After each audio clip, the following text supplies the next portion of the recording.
What is going on, everybody? Welcome back to the channel. Fantasy Points. I'm Graham Barfield, one of the co-owners here at the best fantasy football site on the internet. You're goddamn right. And we're here to talk week 4. Starts, sits. I'm going to go through some receivers, a couple running backs, one tight end that I am a little higher on than usual based on matchups. Real quick, I have a new format for Start Sit. It's a free article, as always, but I go game by game, basically list out every single player from every single game and give you kind of just the most important, concise thing that you need to know about these players. And this is really, I think, kind of the best like step-by-step tool that you can use to set your lineups as you're setting them, go through it. Week 4 is here, guys. Week 4, it's an important week. It's an important week for a number of reasons. If you're 1-2, it's time to get back to 500. If you're 3-0, you're trying to continue a 4-0 streak. So let's get going here and win some weeks. Week 4, let's get it started with some receivers. We're going to talk through a couple of receivers here, and I want to talk first about this Jaguars passing game. Through 3 games, it feels like Trevor Lawrence could have like 6 or 7 more touchdowns than he actually has. Look, some of them have been on Lawrence. He's had some red zone miscues, especially in their second game. But in general, Lawrence is playing incredibly well right now. 63% of Lawrence's passes have been deemed perfectly accurate according to our charting team, and that's an incredible rate. That's second to only Tua Tagovailoa, who's playing better than any pocket passer in the NFL right now. And Lawrence has really been plagued by some unlucky plays. He's been plagued by a few penalties, untimely penalties, and he's mainly been plagued by drops. These Jaguar receivers have really struggled with mental mistakes, and especially Calvin Ridley. Ridley's had a couple of costly drops the last couple of weeks. One in the week 3 game that would have been a 30-yard touchdown. A league high 8% of Lawrence's passes have been dropped, according to Fantasy Points data. I think this is a great bounce back spot for Lawrence, and I think this is a great bounce back spot for both of his top receivers, Calvin Ridley and Christian Kirk. I will say Kirk has the better matchup of the duo. Zay Jones is not expected to play this week. Doug Peterson called him a long shot on Wednesday. So I'm expecting Christian Kirk to be back into the full-time role without Zay Jones, and he's going to run more routes out of the slot, and that's where the Falcons are most vulnerable. This season, Atlanta's allowed 0.4 fantasy points per route run, according to Fantasy Points data, to slot receivers, and that's tied with only the LA Chargers for the league high. So yeah, pretty damn good spot for Kirk and a really good spot for Lawrence. I expect Lawrence to have a really, really nice game in London. We're going to stay in that game. We're going to talk through the other side of the ball, which is pain. It's just pain right now. Emotional, damn it! The Atlanta Falcons passing game is brutal. It's impossible to watch. The numbers are somehow even worse. Drake London, through 3 games, guys, has seen 9. You can count it on one hand. 9 catchable targets. 9. That's it.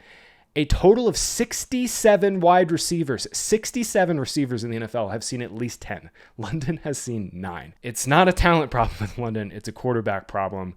And this week, I really don't know how you can have any confidence putting London into a lineup. Sticking with one more receiver that I like a little more than I typically do, it's Jakobi Meyers. Jimmy Garoppolo is expected to play this week, according to ESPN's Jeremy Fowler. He should clear concussion protocol. He was back in practice. All signs are pointing to him going on Sunday, which is great because this Chargers-Raiders game could be fantastic now that Jimmy G is good to go. And I really like Jakobi Meyers. The Raiders, look, head coach Josh McDaniels has gotten a lot of deserved hate, especially for his clock management at the end of their last game on Sunday Night Football and their loss against the Steelers.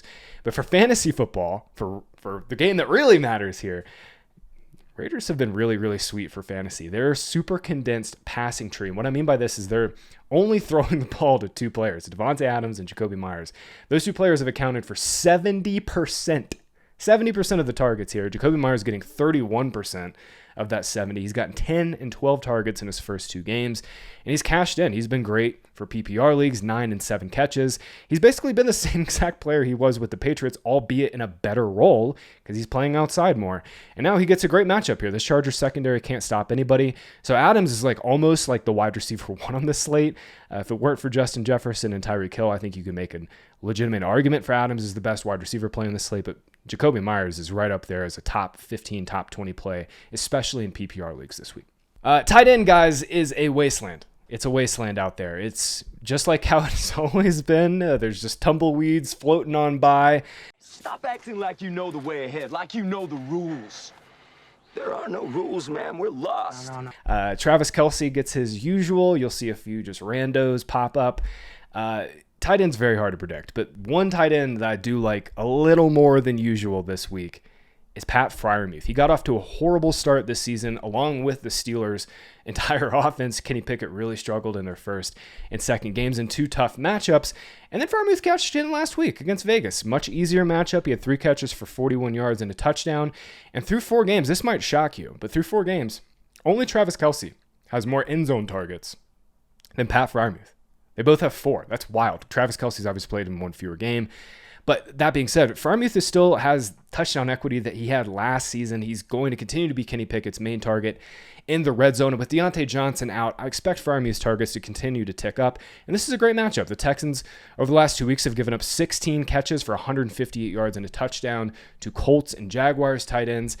I get it. It's not the sexiest start of all time, but if you got Pat Freiermuth on your roster, you probably don't have a better option than him. And he's actually a really good play this week in season-long leagues. All right, we're switching over to running backs. 1 start and 1 sit. I think this is a lot more straightforward of a running back week than last week.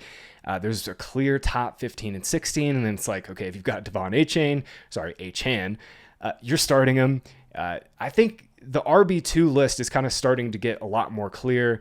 And at the top of the RB2 list for me this week is Jerome Ford. I think there's kind of been a little bit of misconception about his role last week. Obviously, the Browns got up big and dominated the Titans. Didn't really have to do much in the second half. Deshaun Watson finally had a great game.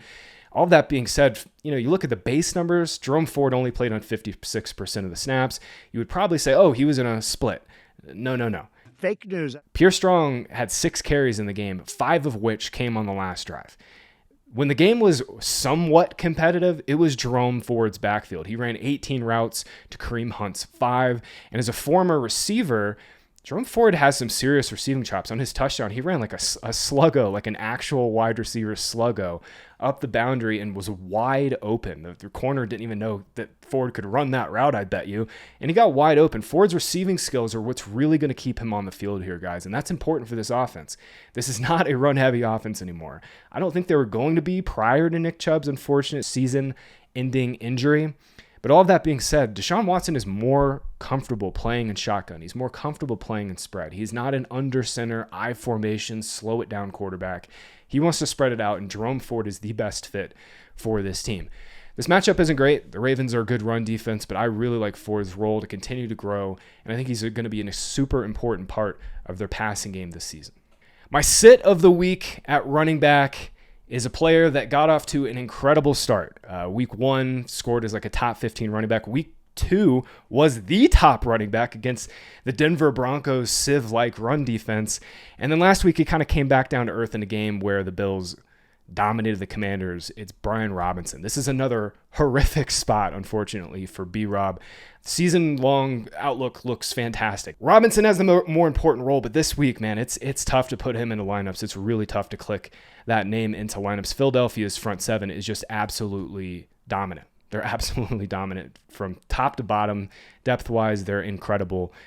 They're a shutdown unit. They're allowing just 2.84 yards per carry, according to FantasyPoints data. That's the 5th fewest in the NFL. And after Sam Howell had such a shaky start and this passing offense really hasn't gotten its legs yet, this is a really, really tough spot for the Commanders to go into and play in Philadelphia. So for me this week, Brian Robinson is a sit outside of like the shallowest 10-team leagues. I think Robinson is really just a low-end flex play this week. Guys, thanks so much for hanging out. Thanks so much for listening to the Week 4 Start Sit show. I'm Graham Barfield. If you could, please leave us a like. Please subscribe to the channel. It really does help us. It really does help in the algorithm. I know you guys hear this all the time, but it really would mean the world to me. So until next time, I'm Graham. We'll see you for the Week 5 Start Sit.